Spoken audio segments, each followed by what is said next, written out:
Fidèles abonnés de Oron TV, bonsoir. La communauté économique des États de l'Afrique de l'Ouest, CEDEAO, a terminé hier une mission visant à évaluer l'avancée du processus de transition au Mali. Au terme de son séjour, la mission a exprimé sa préoccupation concernant la tenue des élections présidentielles et législatives. Ce double scrutin doit en principe se tenir en février prochain. Il est censé marquer la fin d'une période de transition de 18 mois au Mali et un retour à l'ordre constitutionnel.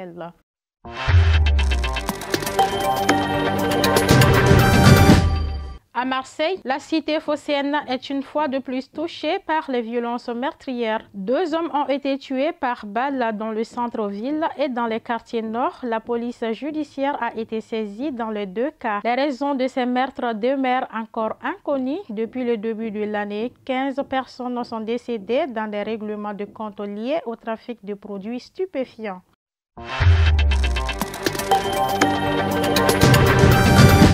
Au Brésil, acclamé par des dizaines de milliers de partisans à Brasilia, le président brésilien Jair Bolsonaro a adopté hier un ton menaçant envers la Cour suprême au risque d'aggraver la crise institutionnelle en cette journée de manifestation dans tout le pays.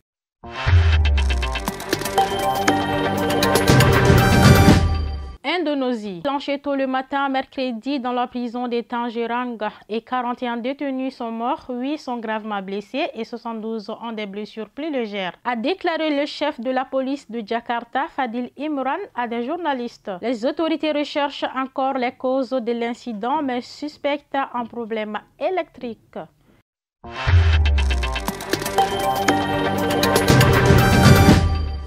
Mettons fin à cette édition par le football. Les champions d'Afrique algériens ont été tenus en échec par le Burkina Faso, 1 but partout, hier lors de la 2e journée des éliminatoires du Mondial 2022. Les Fennecs restent en tête du groupe A, mais seulement à la différence de but devant le Burkina Faso. Et voilà, c'est tout pour cette édition. Merci bien de l'avoir suivi. Excellente soirée en compagnie de nos programmes. Bonsoir.